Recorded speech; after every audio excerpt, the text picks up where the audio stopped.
եւ Որդվո եւ Հոգվուն Սրբո ամեն։ Սիրելի ավատացյալներ, այսօրվա ճաշու ավետարանը, որ քիչ առաջ կարդացվեց այս բազան բեմից, որ վերցված էր Մատթեոս ավետարանի 6-րդ գլխի 1-ից մինչև 21-րդ համարներից, մեզ էր ներկայացնում Քրիստոսի իսկ շրթերից արտասանված այն աղոթքը, որ դարերի ընթացքին հայ հավատացյալի կյանքի այն բազան մասնիկն է եղել։ Այն աղոթքը, որը մենք սովորել ենք մեր ծնողներից, մեր մեծ ծնողներից։ Այն աղոթքը, որ երբ դպրոցական էինք, դպրոց գնալուց ամեն առավոտ դասարան մտնելուց առաջ աղոթում էինք և դասարան էինք մտնում։ Այն աղոթքը, երբ եկեղեցի ենք մտնում արտասանում ենք, երբ գործ ենք ուզում սկսենք արտասանում ենք, երբ դժվարության ենք հանդիպում արտասանում ենք և այդ աղոթքը Հայր մերն է։ Բայց ինչքանով ենք մենք խորացել Հայր մերի իմաստի մեջ։ Հայր մեր, որ Քրիստոս տվեց մեզ, Հայր մեր, որ Քրիստոս արտասանեց յուրաքանչյուր հավատացյալի համար, ինչքանով ենք մենք հասկանում նրա իմաստը, այն աղոթքը, որ քրիստոնյա հավատացյալի տալիս է բոլոր այն կարիքները, որ ունի մեկ քրիստոնյա իր կյանքի մեջ։ Շատ կարճ պիտի անդրադառնամ Հայր մերի իմաստին և գալիք օրերին հավանական մեծ պահքի ընթացքին ավելի խորանանք աղոթքի և Հայր մերի իմաստի մեջ։ Հայր մերն սկսում է Հայր մեր, որ երկինս ես, Հայր մեր երկնավոր աշխարհապարով։ Ինչու Հայր մեր և ոչ Հայրին։ Եթե Հայր մեր է, ուրեմն մենք բոլորս իրար հետ հոգևոր քույրեր և եղբայրներ ենք։ Եվ մեր պարտականություն է, որ մեկս մյուսին օգտակար լինենք։ Սրբափանվի անունը, այստեղ գալիս է մեզ ասելու, որ Աստուծո անունը սուրբ է։ Եվ մենք պարտավոր ենք, որ սուրբ պահենք Աստծո անունը, թող գա արքայությունը։ Թող գա արքայությունը ինչպես երկնքում, նույնպես էլ երկրի վրա։ Ամենօրյա մեր հացը այսօր ևս տուր մեզի։ Հացը միայն սնունդի իմաստով չի սիրելներ,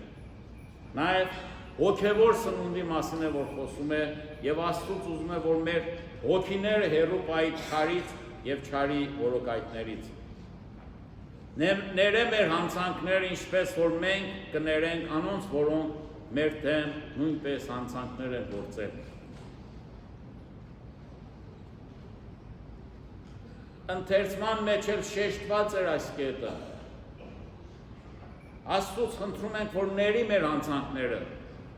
բայց պայման ենք թվում այնպես, որ մենք էլ պիտի ներենք բոլոր նրանց, ովքեր մեր դեմ հանցանք են գործել։ Եվ այստեղ գալիս է մեզ հիշեցնելու ներելու քաղցրությունը, ներելու հաճույքը, որ մենք կարող ենք ստանալ, և մեկ հատ ժողովրդական այսպես ասացված կա, որ ասում են այն հաճույք, որ ներելու մեջ կա, վրեժխնդրության մեջ չկա։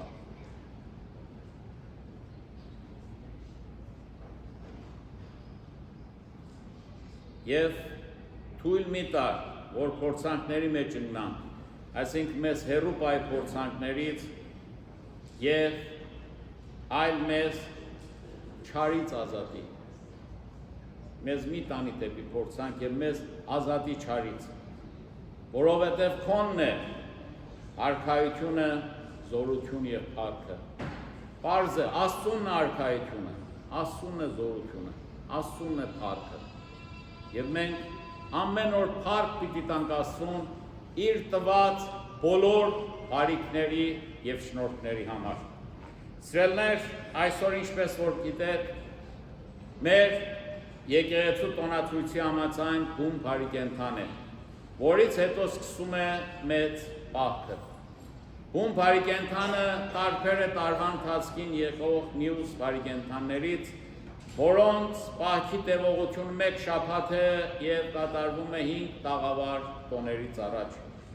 Բուն բարի կենդանը մեծ պահոց շրջանի մուտքն է, որը բացվում է պահեցողության և ապաշխարության 7 շաբաթ տևողության ժամանակաշրջանի վրա։ Հիշեցում սիրելիներ, մեծ պահքը 7 շաբաթ է, բայց եթե նայենք իրականության մեջ մենք 8 շաբաթ է լինում, և ինչու է 8 շաբաթ լինում։ Քրիստոսի հարության տոնը տաղավար տոն է, ինչպես որ շեշտված էր, և տաղավար տոներն իրենց շաբաթական պահքը, և հարության տոնի շաբաթվա պահքն էլ ավելանում է մեծ պահոց 7 շաբաթ պահեցողության վրա։ Պահեցողությունը, սիրելի ավադացյալներ, բարեպաշտական արտահայտություն է,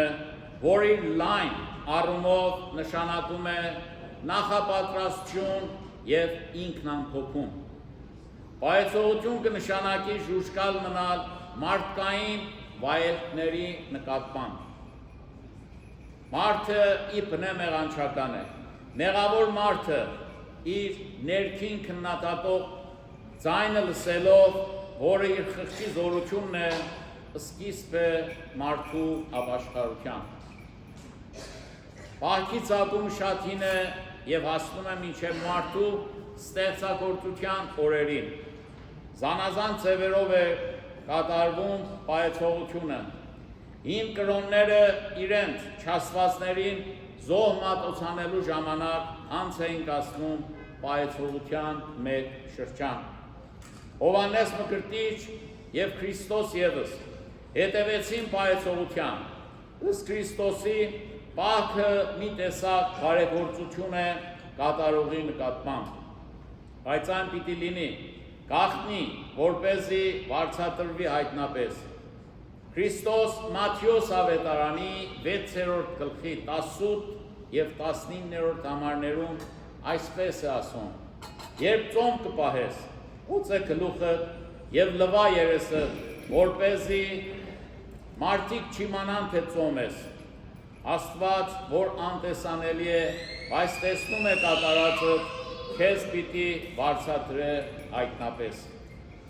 Պահեցողությունը և ապաշխարությունը անբաժան երկվորյակներ են, իրար ամփոփչացնող։ Ապաշխարել նշանակում է գիտակցել գործած մեղքի ծանրության։ Ապաշխարությունը անհրաժեշտություն է ազնվագույն կյանքին տիրանալու համար։ Ապաշխարությունը հոգևոր հաշտություն է մեր խղճի և Աստուծո միջև։ Ապաշխարությունը տեղ ու դարման է մեղավորի հոգին ուժելու համար և փրկելու մեղքի կապանքներից։ Հետևելով Քրիստոսի օրինակին, բոլոր հին և նոր քրիստոնյա եկեղեցիները ապաշխարության խորհուրդը էական պայման են համարել հոգևոր փրկության և հավիտենական կյանքի հասնելու համար։ Այսօր, սիրելի ավադացյալներ, բուն բարի կենդան է։ Բարի կենդան նշանակում է բարի կենդանություն, ուրախություն, խրախճանք և ճոխ ու առատ ուտելիքներ վայելելու օր։ Հայ ժողովուրդը անցյալում ունեցել է բազմաթիվ սովորություններ բուն բարի կենդանի առիթով, որոնցից շատեր մոռացվել են այսօր, որոնցից կարելի է հիշել դիմակահանդես, սպոսանքներ, խրախճանք, երգ, պար և ուրախանալ։ Վանքերում նույնիսկ բուն բարի կենդան օրերին որոշ ազատություն էր տրվում, այդ օր ժամանակին կոչվել է աբեղաթող։ Այդ օրերին թույլ էր տրվում, որ ցած պաշտոն ունեցող հոգևորականները ծաղրեն և քննադատեն իրենց մեծավորին։ Իսկ գյուղերում պարզ գյուղացին իմաստնավոր երիտասարդները ծաղրում և քննադատում էին գյուղի տանուտերին և բոլոր մեծավորներին։ Բարի կենդանի խրախճանքները ժամանակին տեղի էին ունենում մեծահանդես տոնակատարությամբ։ Սիրելի ավադացյալներ, բուն բարի կենդանը ուրախության և զվարճանալու օր է, որովհետև պահեցողության շրջանը որը սկսում է բուն բարի կենդանով, վերջանում է Քրիստոսի հրաշափառ հարության տոնով։ Պայծողությունը այն կամուրջն է, որ մարդուս պատրաստում է հոգեպես ընդունելու Քրիստոսի հրաշափառ հարության տոնը պայծողությամբ և ապաշխարությամբ, մաքուր հոգիով։ Այսօրվանից սկսել, սիրելի հավատացյալներ, աղոթքով, պայծողությամբ և ինքնամփոփությամբ մենք մեզ պատրաստենք հոգեպես ընդունելու Քրիստոսի հարության տոնը։ Վերադառնանք և վերանայենք մեր անցյալ մեկ տարվա ապրած կյանքի ընթացքը։ Մտածենք մեր կատարածների մասին և եթե պատճառ են եղել, որ մեր եղբայրը, հարազատը կամ ընկերը անհանգստացել է մեզանից, նրա մոտ գնանք և վերաշահենք նրա սիրտը։ Զարգացնենք մեր հոգիներում Աստծու կողմից մեզ տրված այն պարգևը, որը քրիստոնեության սիրտն ու հոգին է հաստատվում։ Աճեցնենք այդ պարգևը մեր հոգիներում, որը սերն է, սեր միմյանց նկատմամբ։ Սիրենք իրար և մենք մեր բնավորությամբ և պարզությամբ սիրել տանք մենք մեզ, մեր շրջապատի և Աստծուն, որովորտնյալ է այժմ և միշտ և հավիտյանս, հավիտենից ամեն։